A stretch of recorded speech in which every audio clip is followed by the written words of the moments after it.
far as Ifa, we'll be talking about the general introduction of Ifa and the belief system. Ifa is a belief system of the Yorubas. Then we'll also be talking about Ifa Dida, that is Ifa divination or Ifa consultation. Do you understand? Then we'll be talking about the instruments of Ifa Dida.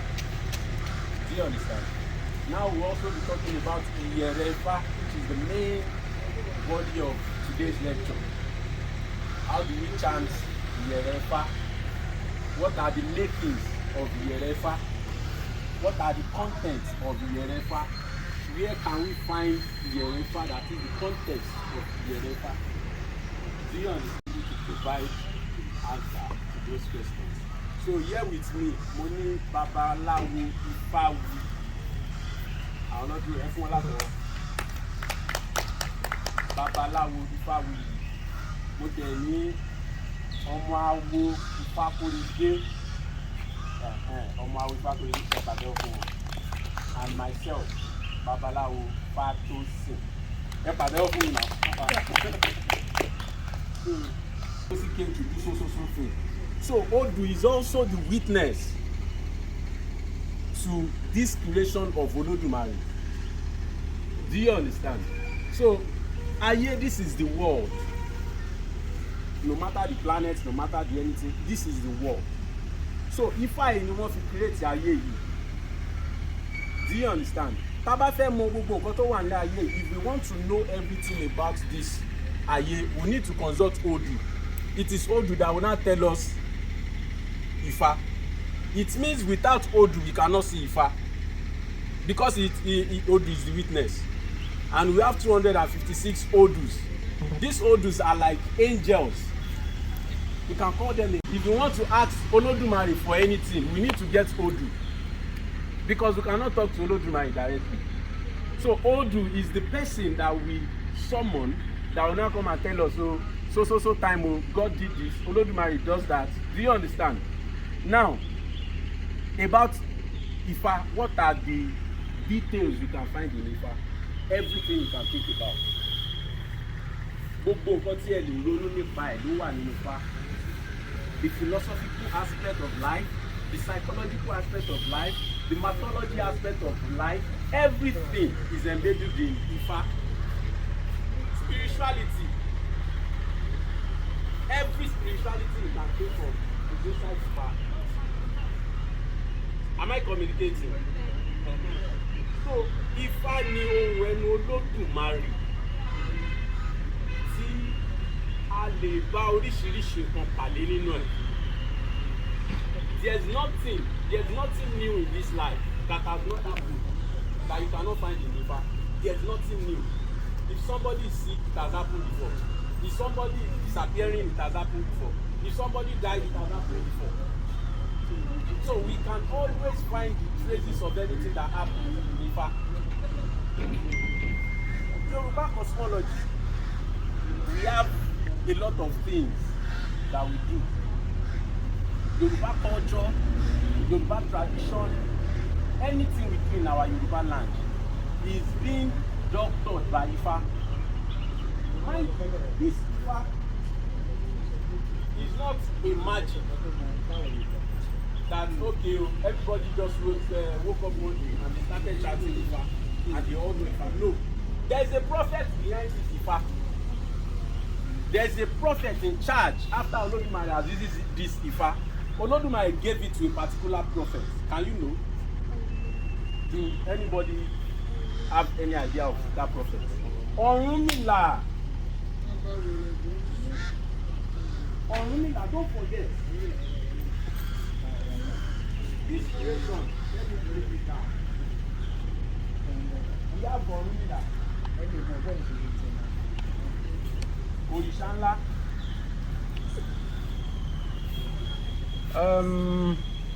Ṣàngó, Ọya, etc.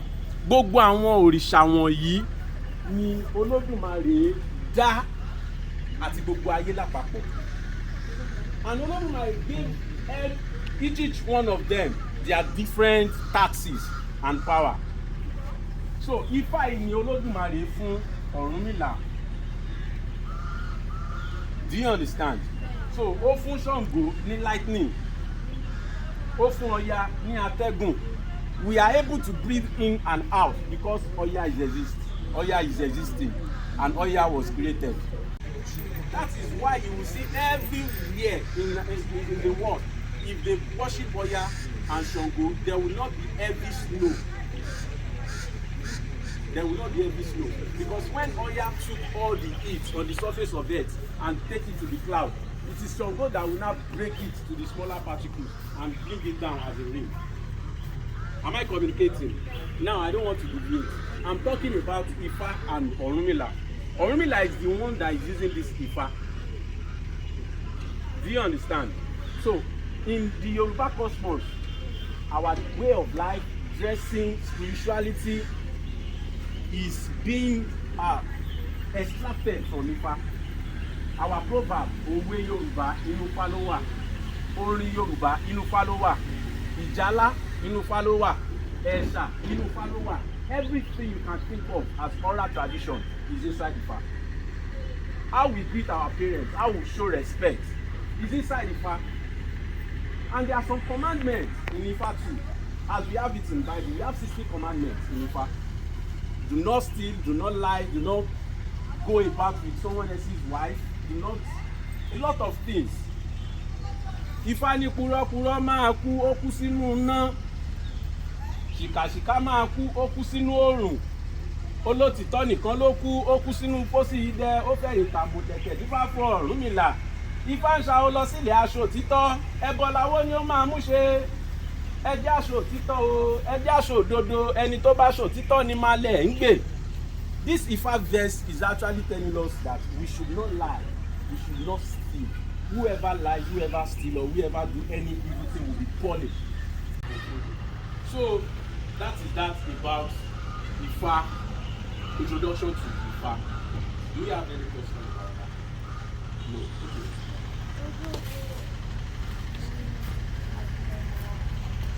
Ọjọ́ kẹta tí a bá bí ọmọ la máa ṣe àfẹsẹ̀jayé.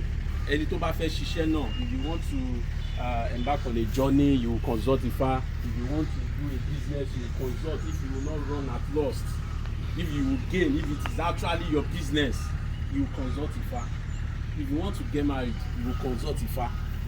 Nínú ìlànà ìgbéyàwó wa, ẹ máa rí pé wọ́n sọ pé ìwádìí wà ńbẹ̀ nínú ètò ìgbéyàwó. Okay. Ṣẹ́rí odi Ifá yìí, nínú odi Ifá yìí ni a ti máa rí gbogbo àwọn òrìṣà yìí. Òun ló máa sọ, it is only odi Ifá, the both of them, you know this is the witness of this. Do you still remember that? This is the witness of this. Àwọn méjèèjì ló máa ń papọ̀ tí wọ́n máa sọ oríṣiríṣi nǹkan fún wa. We cannot know about any òrìṣà without Ifá. Even when you meet Ṣàngó priest will tell you, okay, so this. But you need to visit Babalawo to tell you about Ṣàngó. You need to visit Babalawo to tell you about any òrìṣà. Do you understand? No, that is that. Any other question? Now, Ifá dídá àti ohun èlò Ifá dídá. According to Fáwìlì, as you have said, Ifá dídá ni ọ̀nà tí à ń gbà. It is a way of knowing the past, the present, to reconstruct the future. Am I communicating? Ifá dídá òun ni ọ̀nà tí a fi mọ ohun tó ṣẹlẹ̀ lánàá. What is àná? Yesterday. La fi máa mọ ohun tó ṣẹlẹ̀ lónìí. What is òní? Today. Òun la fi máa mọ ohun tó ṣẹlẹ̀ lọ́la. What is ọ̀la? Tomorrow. Do you understand? A lot of people, their fathers and their mothers has destroyed their life even before they existed. They've done a lot of evil that this child will come and suffer, will come and pay for. But without Ifá consultation, you will not know what your parent has done to you unconsciously. It is only Ifá that can say that, okay, so thing has happened in your family. this is what you will do so that the same spell will not affect you. Do you understand? So that is Akifákan-òdodo. So this is Ọpọ́n Ifá. This is Ọpọ́n Ifá. Can you say that again? Ọpọ́n Ifá. Okay, let me quickly explain to you the Ọpọ́n Ifá you have. Phone. This Ọpọ́n Ifá is some time ago. Ọpọ́n Ifá happens to be human being. You know, in our forefathers' day in Yoruba, you have power to turn to anything you like. You know, Osun turned to water, Oya turned to the wind, Shango turned to lightning. So people turn to different things. Láyé àtijọ́, ìdí òdìbò, fún mi lọ́pọ́n Ifá yẹn. Now this Ọpọ́n Ifá that you are looking at, you see is in form of circle. It's actually representing the world. There is no how you can do it. You always be in the circle of the world, even if you are dead. Am I communicating? Nítorí náà, inú Ọpọ́n Ifá yìí wọ́n máa ń dáfá bẹ́ẹ̀. Ó dẹ̀ ní bí wọ́n ṣe máa ṣe. Ó di igi, wọ́n wá mú ìgbẹ̀rosùn látara rẹ̀. Sáré bá mi dá sí inú.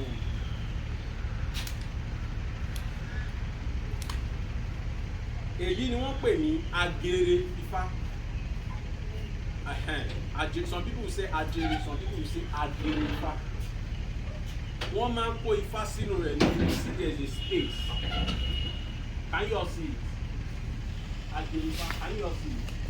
So ó máa ń dúró. I will set it for you now and you will ṣáàtẹ̀ lè rí aṣọ rásá ṣá lè rí aṣọ ta lè tẹ́ sílẹ̀ níbà. Can we see any flat surface? Okay, white one. So agere Ifá ni wọ́n máa ń kó Ifá sínú ẹ̀. So ti yé wa Ifá ló wà nínú ẹ̀ tẹ́ ẹ̀ rí. Do you understand?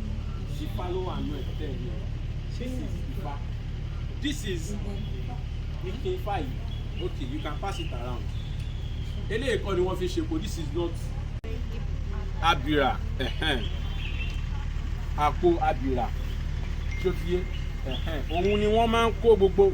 There is a bigger one tí wọ́n máa ń kó that all these Ifá instruments is kept in. Wọ́n máa ń tọ́jú ẹ̀ sínú ẹ̀ ni.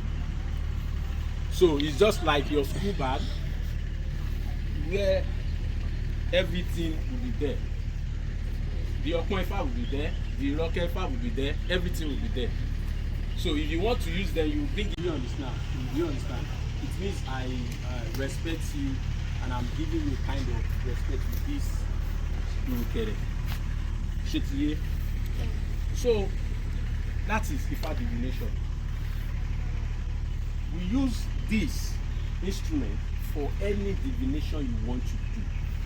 And the reason why we are doing this divination is for us to look for Odu that will bring Ifá for us. Do you understand? We practicalize them before we go outside. So, torí pé a fẹ́, we want to bring that, we want to summon Odu, one of 256. We want to get one of them that suits your destiny to give us what we want, to give us details about you. Am I communicating? Are you guys learning? Bá ṣe ń dá Ifá yẹn, we want to summon a particular Odu that was there in your own spiritual life, that was there when you are choosing your destiny, to come and tell us what you have chosen, to come and tell us more about you. Do you understand? It's just like me going through internet and searching your name. Bam. I will see your picture, I will see your profile, I will see everything exactly. But it differs because you are the one who put it on the internet or somebody put it there for you. But this one, you are not the one that put it there. Do you understand? It is a detail, it is a certain record of what you have done in your unconscious life, in the spiritual realm. Do you understand? Let me practicalize and the Ikefa was used to consult Orunmila, and this is how it becomes a tradition for us if we want to consult Ifa. Do you understand? Now, we use 16 sacred knots, 16 to make consultation or divination, not more than 16. Am I communicating? No more than 16. So the reason why is there's a lot of things that is attached with 1 and 6. The principle Odu that came, the first principle Odu, you know, we said 256 Odus. Yes, we have some principles one that came in the very first beginning of the creation of life. Which are Ejogbe, Oyekumeji, Iworimeji, Dimeji, Rosumeji, Owonimeji, Obarameji, Okanmeji, Budameji, Osameji, Kameji, Otukomeji, Tuameji, Lekemeji, Oshimeji, Ofumeji, Epa Odu. Those are the 16. So each one of them represents this palm knot. So we are taking this 16 to ask. Do you understand? To consult.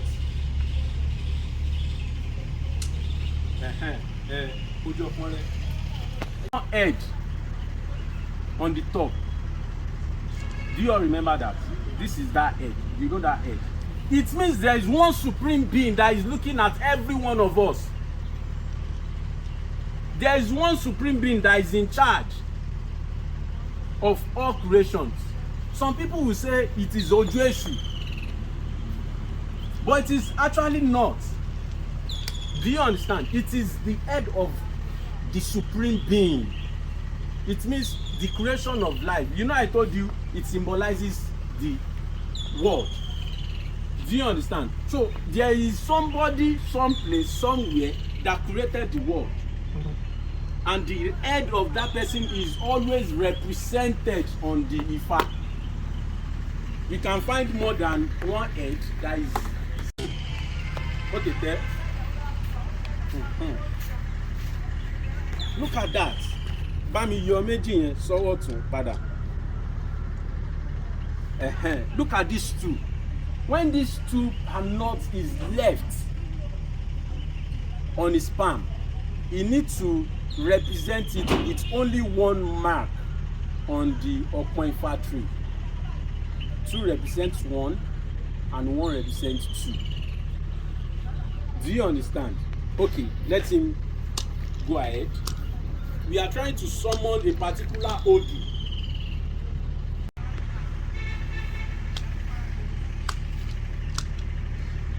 Okay, that is 1. Okay, that is another 2. Are we following? Okay. Okay, that's nothing. That's another 2. Okay.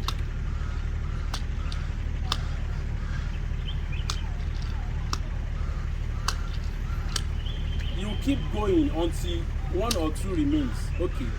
We now have Idi Obara. Idi Obara in one of the 256 Odus. We just summon one of these Odus.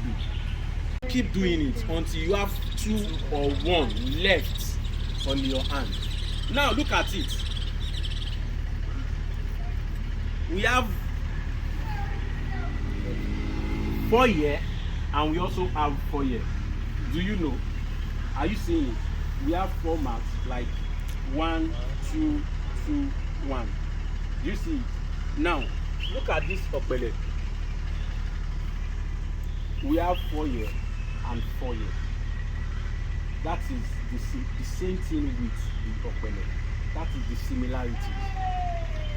Are you following? So this 4 here is signed here, and this 4 was also signed here.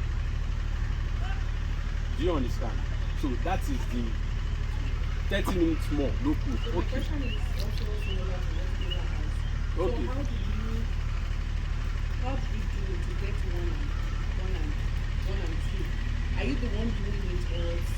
you will never have the eye left or will have two left. Do you understand? But if you fall into some fake babalawos, like we have fake alfas and fake pastors all over the world, we also have fake babalawos.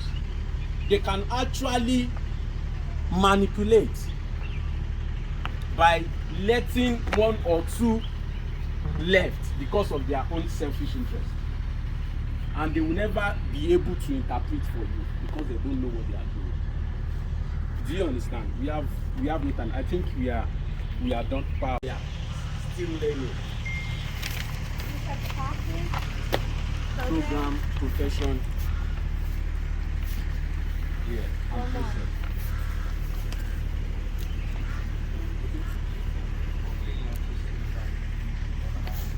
Gbogbo èèyàn tó sin Ifá kọ́ ló lè di babaláwo, because not all Christians are pastors. Do you understand? So ẹ lè sin Ifá kẹ́ má jẹ́ babaláwo. Ta ló máa di babaláwo if you want to, or Ifá calls you to do. I have one of my students now. He just came to consult Ifá, and he mentioned about 16 works that he has done without no profit and without nothing to show for it. And Ifá said you should go and do babalawo, and he started learning again. You are not too old. People are not too old to learn Ifá. We have people of 65, people of 50, they start learning Ifá. If you are focused, you get it. Do you understand? So that is it. Now let's go to Yerefa. Okay, do you have a question?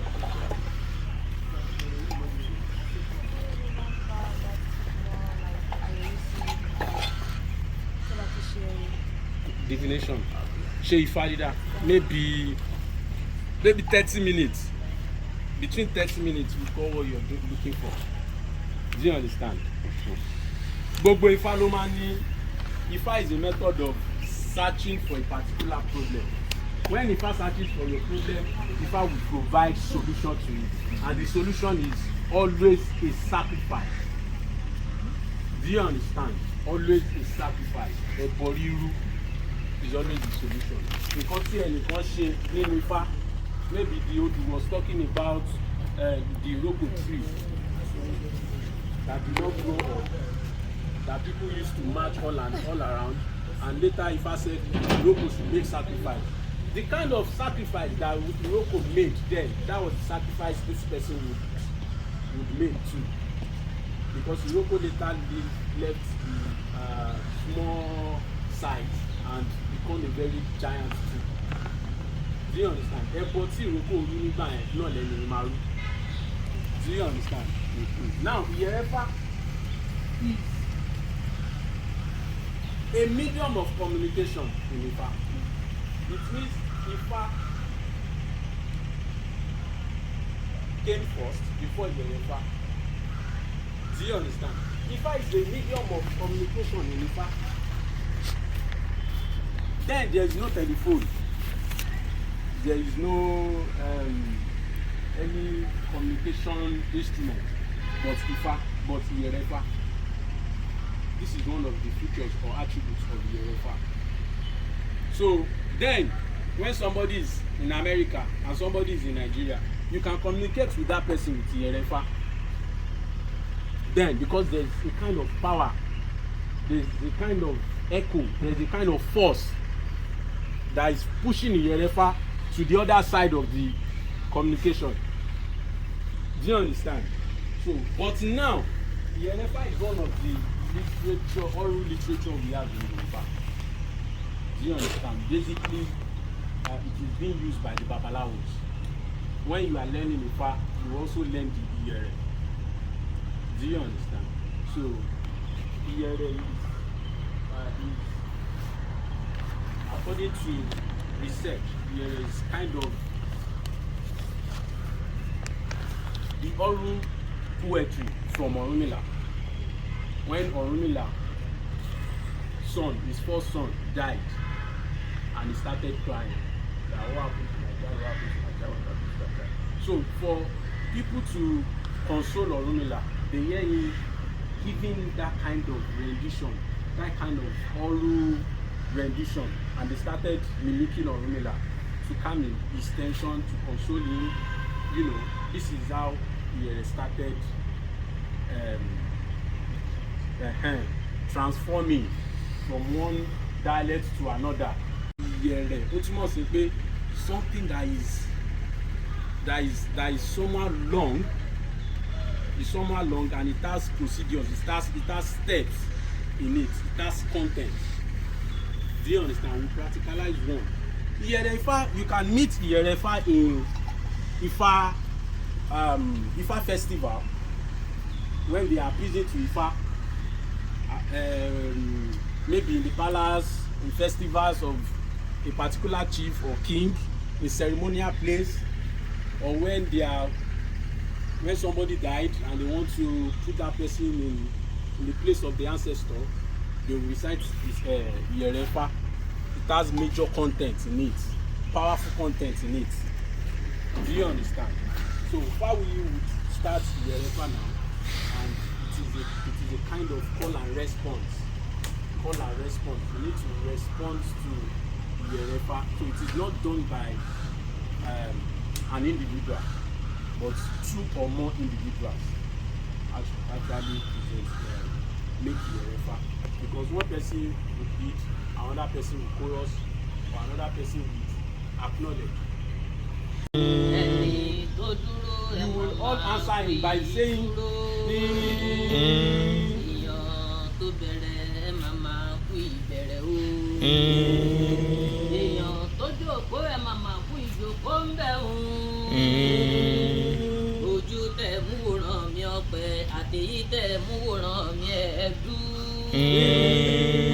màmá ní bojú ọ̀hún tún kó kú lágbóró lọ.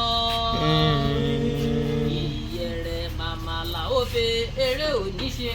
Ìyẹ̀rẹ̀ màlà ó fẹ́ eré ò ní Ọ̀rúnmìlà o. Ìyẹ̀rẹ̀ màlà ó fẹ́ eré òní ṣe. Ìyẹ̀rẹ̀ màlà ó fẹ́. Bẹ́ẹ̀ni o, ọ̀tá gbá àyà gbá. Àyà gbogbo nkégun o. Kámọ́dé kámẹ́rin ẹ̀gbọ́n kò jẹ́ kọ́ forí ọmọ tòun ṣe eré. Ẹ̀gbọ́n ọ̀nà kò jẹ́ kọ́ forí ọmọ tòun ṣọ̀nà tọ̀ o. Ìyá fún Ọ̀rúnmìlà bàbá ń lọ kọ́mọ tọ́ lọ́dọ̀ apá. Ó lọ kọ́mọ tọ́ lọ́dọ̀ oroko, ó lọ rí kọ́mọ tọ́ lọ́dọ̀ oríro. Ọ̀nà kò ṣe wọ̀rọ̀ kò ṣe sí díà fún Ọ̀rúnmìlà bàbá ń lọ tọ́mọ tiẹ̀ lọ́dọ̀ ọ̀pẹ o.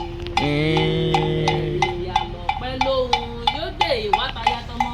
Ẹ̀rí gẹ́ alọ́ ìgbà lóhùn ó gbé wá tayá tọmọ Ọ̀rúnmìlà o.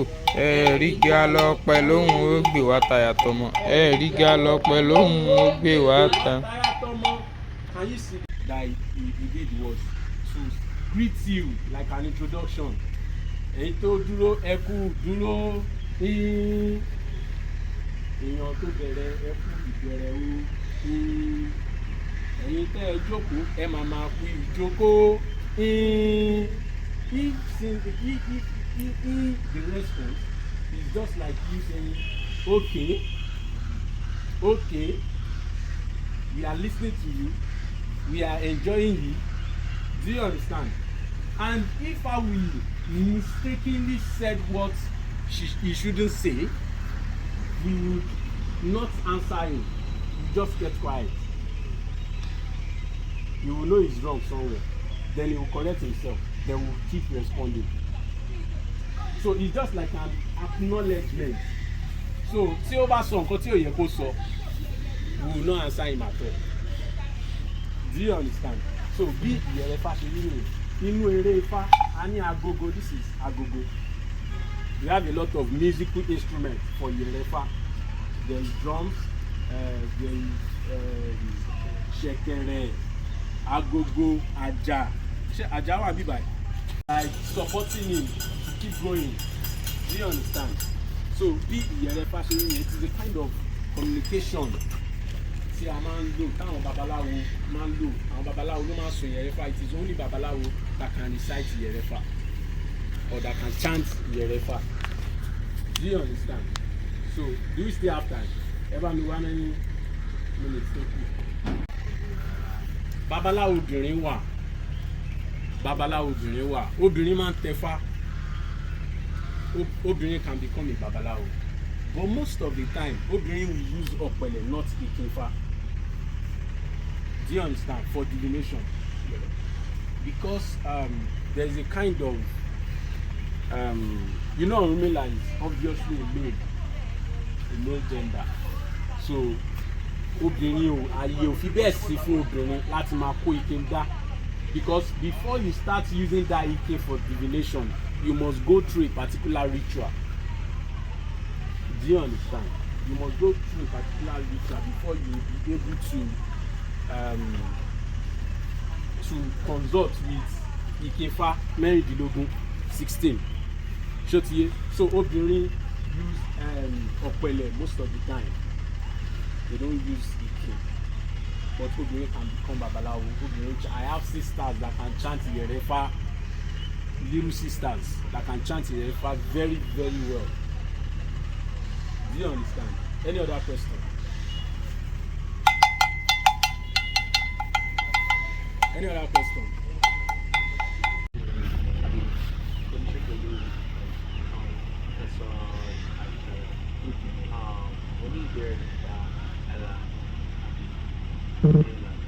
Ella. Ella.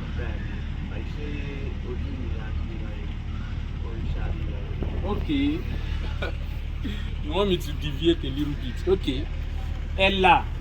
Kennedy is asking me of Ella.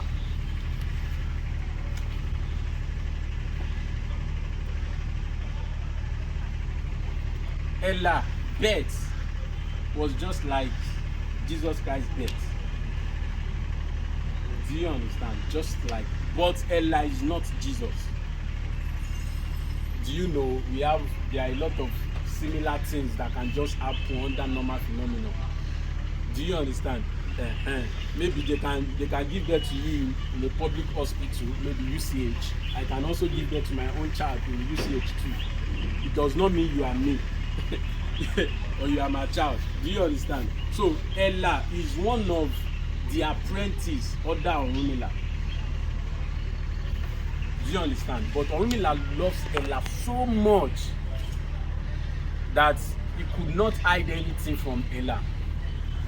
He was very, very transparent. Give Ella a lot of powers, give Ella a lot of opportunities. Do you understand? But when Orunmila went back to Ile Olodumare, because no Orija actually died, they went back to their various places where they came from. Do you understand? So Ella is one of, there are some Ifa verses that said Ella is apprentice to Orunmila. There are some Ifa verses that said Orunmila actually gave birth to Ella. You know, when it is a sacred written, we are not there, but there are a lot of references, and you always see Orunmila gave birth to Ella. Ella is an apprentice. Orunmila loves Ella as his child. Orunmila loves Ella as an apprentice.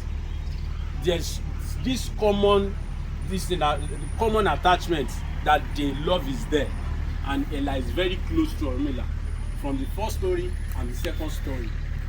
You will just pick something that is very common in both stories. Do you understand? So that is Ella for you. So Ella also do consultation, do a lot of miracle works, solve people's problem, going from one place to another to spread the gospel of Olodumare, to spread the gospel of Orunmila. Do you understand? To tell people what they needed to know. So that is Ella for you. He's one of the most, he's not really an Orisha to say, but he's somebody we Babalawo pay respect to. What in our day-to-day life, when we want to do something, we pay homage to Ella because he's Orunmila's favorite. Ifa, is there any dialect distinction? Yes, there is. You know, we have a lot of dialects in Yoruba language. So Ijebu people, if I will talk about your environment, if I will mention your environment, where you belong to. So if I let us know that you as an individual, where you are staying, your environment, that is where you will find your problem, and that is where you will solve your problem. Somebody in Ijebu will meet his or her problem in Ijebu, and the solution is still inside that Ijebu.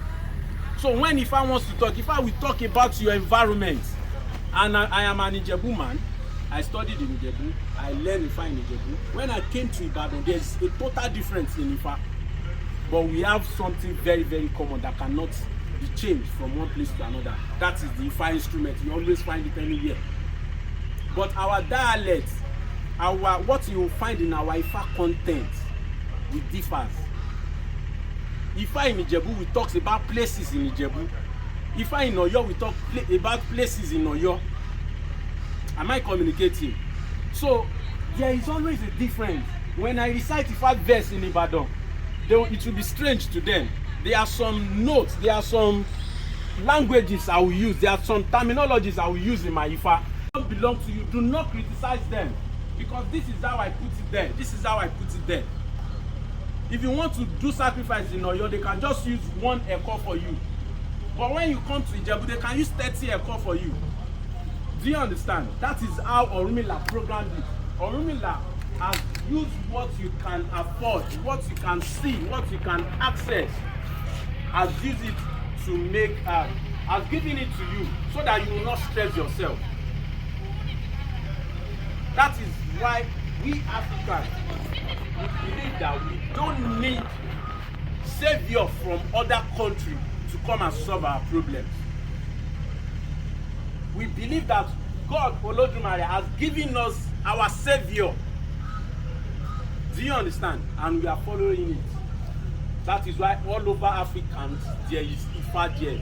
But the name and recitation will be quite different because we don't have the same language.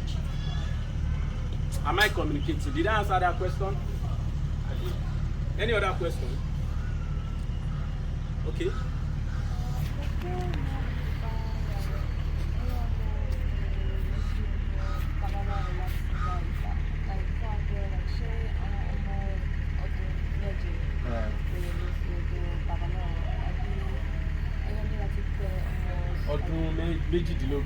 Okay, that question is, how old can you be before you could be able to have access to a babalawo?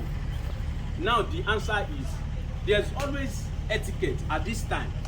If you are 8 to 18, you must be led there by your parents or guardian. Do you understand? If you are below 18, your parents should take you there, or your guardians should take you there. But after you are 18, you can go there by yourself. Do you understand? And I have somebody from Polytechnic of Ibadan. The person was, I think, 17 years old. And she came to my office that she wanted to consult with her. I said I needed to talk to your parents. For the fact that you are in the institution does not give you direct access to my own office. You can go elsewhere. Do you understand? I need to talk to your parents. I need to talk to your guardians before I could be able to consult with her for that. That is what the etiquette says. Do you understand? So, and the person brought out her phone and she called her parents. I spoke to her parents. Your daughter is in so place. She wants to consult with her. And the mother said, yes, we talked about it last night, and she said she will be coming today. Perfect. That is when I had to do the consultation for that person. Because Ifa is not just a child play. It is about your life, and you should not joke with it. Do you understand? Another question? One more question and we are done for today. No question, no question, no question. Thank you. Round of applause. Thank you. Ẹ ṣé púpọ̀ tí ẹ darapọ̀ mọ́.